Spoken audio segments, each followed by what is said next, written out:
Assalamualaikum warahmatullahi wabarakatuh. Halo semuanya, perkenalkan nama saya Lia Nur Aisyah. Saya dari Program Studi Pendidikan Teknologi Informasi Institut Pendidikan Indonesia Garut. Pada kesempatan kali ini kita akan belajar bersama-sama materi Teknologi Informasi dan Komunikasi untuk kelas 10 bab besar ini adalah pengenalan komputer. Baiklah, mari kita mulai. Globalisasi ini, berbagai macam kegiatan dalam kehidupan sehari-hari seperti di lingkungan perkantoran bahkan di sekolah tidak lepas dari penggunaan komputer. Kamu dapat membuat tulisan seperti surat, naskah, undangan, gambar, media, presentasi kerja, dan masih banyak lagi. Dengan adanya komputer, manusia menjadi lebih mudah dalam melakukan aktivitasnya. Tahu istilah komputer? Komputer berasal dari kata compute yang berarti menghitung. Artinya, setiap proses yang dilaksanakan oleh komputer merupakan proses baik yang ditampilkan pada layar monitor.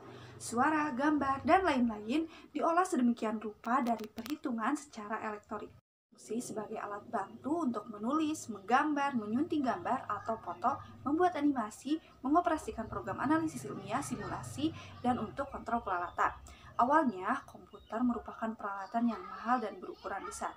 Akhirnya, muncullah suatu komputer yang lebih kecil dan dirancang untuk digunakan oleh suatu server dan kemampuan mengoperasikan program yang beragam. Komputer seperti ini yang disebut dengan personal computer atau disingkat dengan PC. Akhir-akhir ini telah diciptakan pula mobile PC yang sering kita kenal dengan istilah notebook atau laptop. Komputer ini mudah dibawa dan dipindahkan. Tahu jenis-jenis komputer. Di sini aku bakal menjelasin jenis-jenis komputer secara umum. Yang pertama ada superkomputer. Superkomputer merupakan jenis komputer yang memiliki kecepatan proses paling hebat. Biasanya digunakan untuk menangani aplikasi yang melibatkan perhitungan yang kompleks, misalnya peramalan cuaca dan perancangan roket. Yang kedua ada mainframe atau komputer besar. Mainframe adalah komputer yang sangat besar dengan kecepatan 50-20 ribu MFLOPS. Harganya mencapai jutaan dolar dan mempunyai ukuran lebih besar dari satu ruangan. Gak kebayangkan besarnya kayak gimana? Kegunaannya adalah menangani pemrosesan data dengan volume yang sangat besar. Contoh komputer ini adalah IBM S390. Tiga, ada mini komputer atau komputer kecil. Mini komputer sering disebut dengan sistem middle range, merupakan mesin besar yang berdaya guna powerful. Biasanya melayani jaringan terminal yang sederhana sebagai server pada perusahaan berskala menengah memiliki kecepatan 3-1000 MFLOPS. Contoh komputer ini adalah IBM AS400. Workstation atau terminal kerja. Workstation merupakan mesin yang powerful. Komputer ini mempunyai kemampuan untuk menyelesaikan aplikasi perhitungan yang rumit.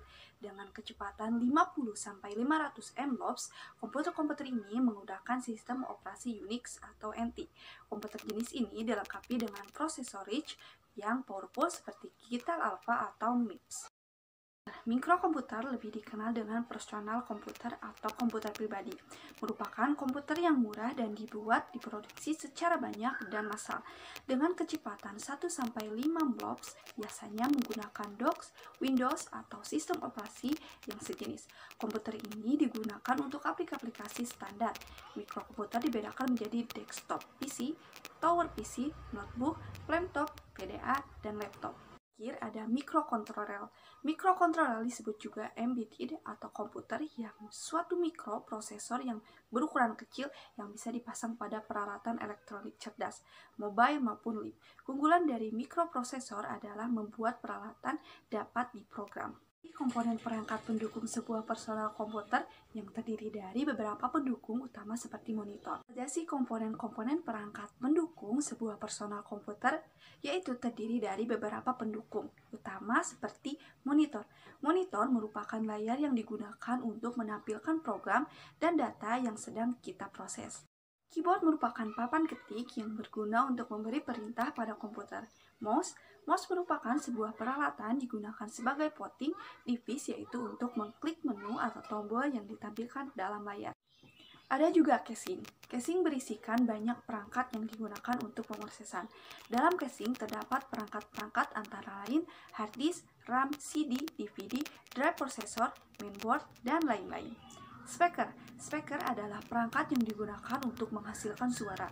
Printer merupakan perangkat yang digunakan untuk mencetak data ke dalam dokumen kertas. Yang terakhir ada scanner. Scanner merupakan perangkat yang digunakan untuk memindai gambar atau tulisan. Merangkai control system unit, monitor, keyboard, dan mouse. Suatu personal komputer terdiri dari beberapa pendukung, yakni monitor, keyboard, mouse, dan sistem unit yang terdapat dalam CPU. Apabila komponen-komponen tersebut disusun secara benar, maka akan membentuk suatu sistem komputer. Untuk dapat merangkai suatu sistem komputer, kamu harus mengetahui dasar-dasar dari sistem tersebut. Hal pertama yang harus Anda kuasai adalah memahami bentuk dan kegunaan port-port di bagian belakang dari casing. Port-port tersebut berfungsi untuk menghubungkan antara komponen di dalam unit sistem dengan piranti di luar. Sebagai contoh, port memungkinkan kamu menghubungkan kamera digital, monitor, dan mouse ke unit sistem. Port dapat dilakukan menjadi port serial, port paralel, port CCSI, port USB, port Ethernet, dan lain-lain. Port serial bisa digunakan untuk melakukan transmisi data yang berorientasi pada pengiriman sebuah bit per waktu. Port ini memiliki sifat pengiriman yang lambat. Biasanya port ini digunakan untuk mengkoneksikan peranti seperti printer serial, mouse, modem, PLC, pembaca kartu magnetik, dan pembaca backcode. Port ini sering dinyatakan dengan nama port SCOM. Konektor yang digunakan adalah RS-232C dengan 9 pin atau 25 pin. Selanjutnya, port paralel. Port paralel atau port LPT bekerja atas dasar 8 bit per waktu. Cocok untuk pengiriman data dengan cepat, tapi harus dengan kabel yang pendek, tidak lebih dari 15 kaki. Umumnya digunakan untuk printer paralel, hard disk eksternal, dan zip drive. Konektor yang digunakan adalah DB25 yang terdiri dari 25 pin.